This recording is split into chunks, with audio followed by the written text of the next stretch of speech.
Halo semua. Nah, ada banyak pertanyaan yang masuk untuk saya membocorkan apa saja sih pertanyaan-pertanyaan yang biasa diajukan ketika seminar proposal penelitian untuk skripsi. Nah, ini berdasarkan pengalaman ya, sebetulnya ketika seminar proposal tidak ada yang perlu teman-teman takutkan, tidak ada yang perlu teman-teman khawatirkan karena proposal ini sifatnya adalah memberikan masukan terhadap rencana penelitian. Nah, setidaknya ada beberapa pertanyaan yang akan diajukan oleh dosen pengujimu. Apa saja? Yuk kita cek. Nah, yang pertama, biasanya tim penguji akan bertanya terkait dengan mengapa sih Anda tertarik meneliti itu. Nah, sebetulnya pertanyaan itu adalah pertanyaan yang ingin menggali masalah penelitian dari proposal yang teman-teman ajukan. Nah, teman-teman harus tahu secara detail ya, sebetulnya proposal penelitian yang diangkat itu masalah penelitiannya apa. Nah, apakah teman-teman sudah tahu masalah penelitian itu apa? Jangan-jangan kita hanya menulis naskah tapi kita tidak tahu ada masalah atau tidak ya gitu. Nah, masalah penelitian adalah ketidaksesuaian antara harapan dan kenyataan, antara apa yang seharusnya dengan apa yang senyatanya. Nah, teman-teman bisa membuktikannya dengan berbagai data. Ya, bagaimana data yang terjadi di lapangan dan juga bagaimana regulasi yang mengaturnya.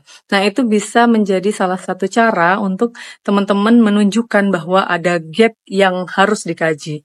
Nah, pertanyaan terkait dengan mengapa sih riset ini perlu dilakukan itu menjadi pertanyaan yang paling sering diajukan ketika seminar proposal.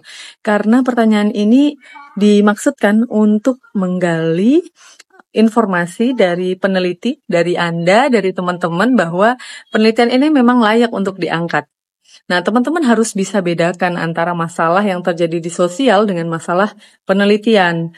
Nah, artinya teman-teman tidak cukup untuk menyajikan data masalah yang terjadi di lapangan, tapi juga harus mengangkatnya dalam konteks masalah penelitian. Yang itu perlu disandingkan dengan bagaimana sih keadaan seharusnya yang terjadi.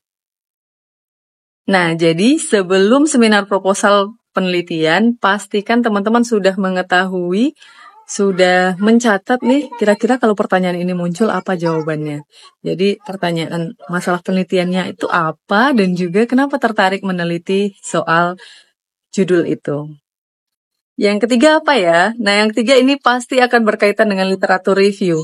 Nah, meskipun ini adalah penelitian untuk jenjang sarjana, untuk jenjang S1, teman-teman juga diminta melakukan literatur review, meskipun proses literatur review-nya tidak seperti literatur review yang dilakukan pada penelitian untuk magister dan doktor ya. Tapi teman-teman harus membuktikan bahwa penelitian yang teman-teman lakukan adalah penelitian yang original, bukan penelitian yang sudah dilakukan oleh orang lain.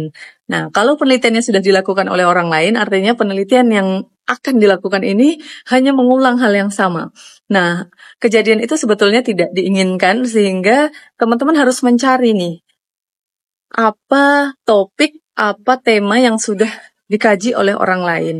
Nah, teman-teman bisa memulai dari melakukan literatur review itu dengan mencari sebetulnya fokus dari riset ini apa. Kemudian lihat apa saja yang sudah dikaji oleh orang lain. Bisa lihat dari pendekatan mungkin yang digunakan atau mungkin selama ini kajian itu digunakan dengan teori yang berbeda atau dengan metode yang berbeda. Itu akan bisa menjadi perbedaan penelitian yang teman-teman lakukan dengan peneliti sebelumnya. Jadi pastikan melakukan literatur review sehingga teman-teman tidak menganggap bahwa penelitian yang dilakukan adalah penelitian satu-satunya. Belum ada penelitian lain yang sudah dilakukan. Nah, itu menjadi penting ya. Pastikan melakukan literatur review terlebih dahulu. Nah, yang keempat pasti akan berkaitan dengan teori. Nah, dalam proposal itu sudah ada teori yang rencananya akan digunakan begitu ya. Nah, teman-teman pastikan dulu bahwa teman-teman sudah memahami teori apa yang mau digunakan. Nah, tim penguji itu akan memastikan bahwa teman-teman sudah mengerti teorinya dan penguji ingin memastikan bahwa teori tersebut bisa digunakan untuk menjawab pertanyaan penelitian. Karena memang teori itu hadir untuk membantu para peneliti, untuk membantu teman-teman yang sedang ingin penelitian agar rumusan masalah yang diajukan itu bisa dijawab. Jadi teori akan menjadi pisau analisis untuk menjawab rumusan permasalahan. Sehingga kehadiran teori ini menjadi penting untuk teman-teman pahami. Teorinya apa? Apakah teori itu mempunyai indikator-indikator turunan-turunan yang bisa digunakan untuk menjawab pertanyaan penelitian. Jadi jangan sampai pertanyaannya lain, teorinya juga lain gitu. Nah, itu perlu disesuaikan. Nah, pasti akan dipastikan oleh tim penguji bahwa teori yang digunakan sesuai. Sebab ketika teman-teman nanti penelitian ke lapangan, teori ini akan menjadi panduan. Pertanyaan apa saja yang akan diajukan ketika wawancara itu biasanya akan bersumber dari apa yang dibutuhkan oleh teori. Nah, sehingga pemahaman terhadap teori ini menjadi penting karena ini juga akan membantu teman-teman ketika penelitian di lapangan. Yang kelima, ini adalah soal metode. Jadi teman-teman akan ditanya soal metode apa yang digunakan? Mau pakai kualitatif, kuantitatif, atau menggunakan keduanya? Nah, kenapa menggunakan itu? Nah, ini juga perlu dipersiapkan. Misalnya, teman-teman menggunakan kualitatif. Mengapa pakai kualitatif? Kenapa bukan kuantitatif? Nah, ini pertanyaan yang paling sering diajukan. Jadi, pastikan punya alasan mengapa kemudian penelitian kualitatif atau kuantitatif atau mungkin mixed method itu digunakan. Nah, pemilihan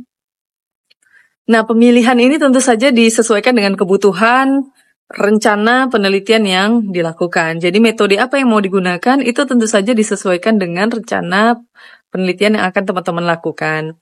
Nah, biasanya nanti akan ada pertanyaan lanjutan di bagian metode. Mengapa memilih lokasi tersebut? Kenapa bukan di lokasi yang lain? Apalagi teman-teman misalnya menggunakan studi kasus. Nah, pada penelitian studi kasus, itu teman-teman harus menunjukkan kekhasan dari apa yang terjadi di lokasi tersebut yang mungkin berbeda dengan apa yang terjadi di lokasi-lokasi lainnya. Sehingga penelitian studi kasus itu tidak bisa digunakan untuk semua kasus ya.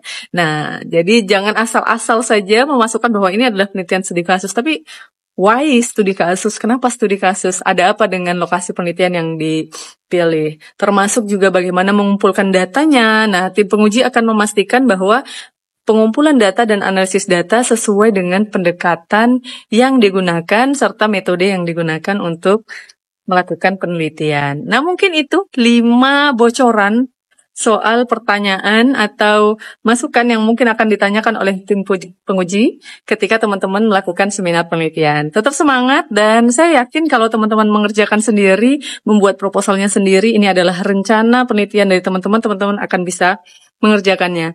Dan tentu saja harus persiapan ya, harus dipersiapkan. Banyak berdoa, semoga sukses.